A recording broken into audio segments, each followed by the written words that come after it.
As a pastor, I've often wondered why sometimes people don't really grow and change. Sometimes it's obvious. People don't apply themselves to the disciplines of the Christian life: Bible study, prayer, church attendance, and fellowship with a small group. But other times, people really do devote themselves to the spiritual disciplines. Yet they still seem to stay stuck in old habits and responses and behaviors. Why is it that truth sometimes doesn't seem to penetrate below the surface and be incorporated into a person's life? I believe that one factor is the power of experience. What is experience? In a broad sense, it's everything that we perceive with our senses. In this broad sense, both a boring lecture and a terrifying roller coaster ride would qualify to be experience. But we all know that some experiences impact us more than others. Some experiences add to what we might call theoretical knowledge, while others deeply shape us. Take the example of a child who has been hurt. His mother instinctively knows that the child needs reassurance and comfort. She may say words such as, "Oh, it's not bad at all. You're going to be okay." But most moms will do much more than that. She'll take the child in her lap, fuss a little over the wound, look at it closely, give the child a hug and a kiss, express sorrow, put on a Band-Aid, and draw a smiley face on it. And maybe even take some time with the child to tell a story about hurts she received in the past. Her tone of voice and body language and the quickness with which she responds to the child's cries for help communicate her love, care, and desire to protect. All of these things communicate to the child and create more than just head knowledge, but an experience. The totality of the experience of mom's comfort actually does comfort the child, as he believes that the hurt really isn't severe, and that mom does love him and is watching over him. Words are part of this, but only a part. Often words themselves would not be sufficient, especially if the other elements of the experience are absent or contradict the words. The words "you're okay," if accompanied by apathy, continuing to go about life without paying much real attention to the child, or accompanied by contempt, the insinuation that the child shouldn't be whining about such a small thing, would not be much comfort to the child and may confuse him or wrongfully shame him. It makes sense that experiences that involve all the senses tend to have more impact upon us. Also, experiences that threaten our safety or that tear apart our relationships or threaten anything dear to us tend to have more impact in shaping our beliefs about ourselves, about others, about God, and life.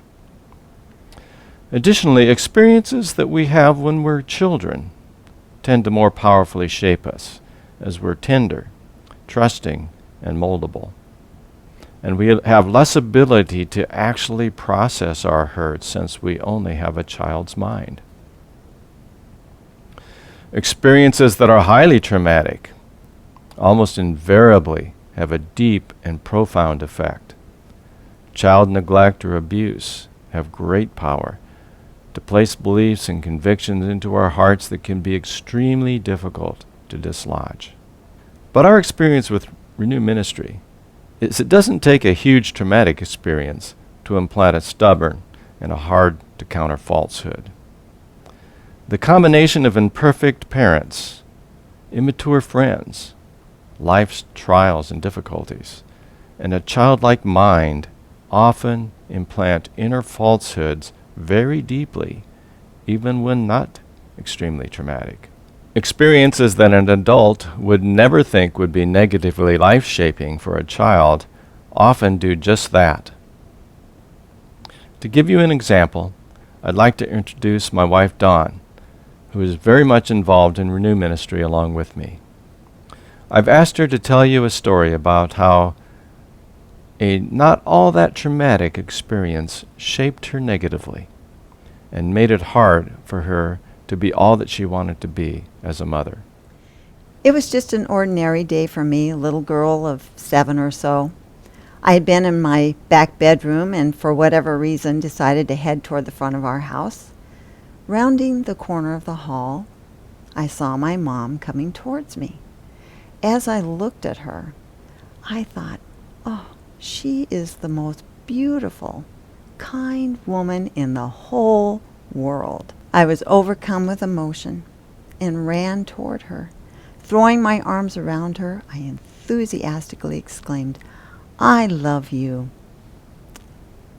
Funny thing, though, instead of her warmly hugging me back, she just stood there silently, with her arms at her side, with no response. Well, I didn't know what to do, so I just let go of her, and honestly, I don't really remember much what happened after that moment. Though it wasn't a traumatic beating or chewing out, yet this little incident became very life-shaping for me. After looking at this memory more deeply through Renew Ministry a few years ago, I realized more clearly some conclusions that I took away from that time. First of all, from that incident, I learned that in my family, we do not hug and we do not say, "I love you." Personal feelings were to be tucked away in the heart, not to be shared. As a result, I no longer trusted my family with my feelings, emotions, struggles. Friendship with my mom and the rest of my family were shallow and estranged. As I grew older, I turned to friends and even boyfriends to share some of the deeper secrets of my heart.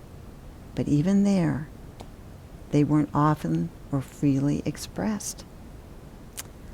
Let's face it, I was just a lonely girl looking for someone to safely care and listen. In that memory, I also carried away the thought that I had either done something wrong or that something was wrong with me. Why else would my own mother not reciprocate my affections? I was never quite sure what it was, and I don't know that I dwelled on it a lot, but I know it raised deeper feelings of insecurity, fear, and shame. Along with that, I also had a sense of rejection. My mom's refusal to hug me or say "I love you" hurt me deeply. Having a dad who could get angry and impatient with us stupid kids further exacerbated the problem. I had to be careful about how I expressed my affection to my family, or I feared that they might reject me. I learned that giving gifts and serving are safe, acceptable ways to love. And so that's what I did. Interestingly, all these deeply held beliefs trailed me into adulthood and into my marriage, where I found it initially difficult to say "I love you" to my own husband, and later on, when our children started coming along. Hugging my little ones was easy enough when they were little, but as they started getting older, I started noticing how difficult it was for me to do the simple motions of hugging and saying "I love you." I emotionally forced myself to show affection to my family, but it was extremely difficult and very threatening. Why did I have so much turmoil and tension for simply giving hugs and showing affection to my kids? As I looked at this memory years later, feeling, connecting with those emotions, and the takeaway beliefs, God adjusted my thinking. He impressed me first off with a thought that there was nothing wrong with that little girl's response and desires in the hallway so long ago.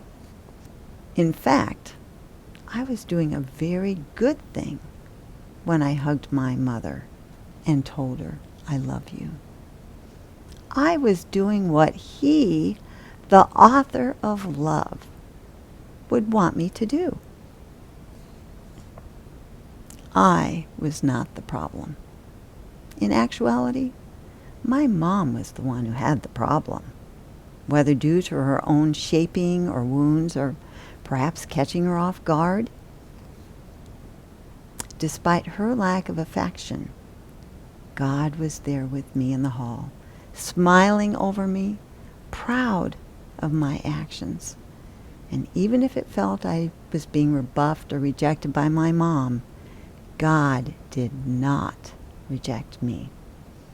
He was drawing me close, affirming me, and pouring out His love on me. Wow, what a relief! These simple thoughts, injected into that memory, began a transformation in my thinking and behavior that truly has changed our family relationships for the better. I'm no longer weighed down with that deep inner tension and turmoil when I embrace my kids or grandkids or say I love you. Showing affection has become a natural part of my life, impacting our kids and giving them permission to be affectionate in return to their mom. Especially surprising was when I was able to initiate hugs and I love yous with both my mom and my dad while they were still alive, and even received a few hugs back from them as well. Most significant, however, has been my increased openness with our family, because I feel more secure despite possible rejection. I found that I can more easily share my struggles and my joys with our children. As a result, our whole family has discovered that it's safe to be real, and have consequently developed closer relationships as we open up to each other. One small, seemingly insignificant, yet painful event packed away in my heart, yet it shaped and influenced me significantly for much of my life. I am so thankful for the tools of Renew Ministry that helped me unpack this memory and helped usher Jesus in with His healing truth.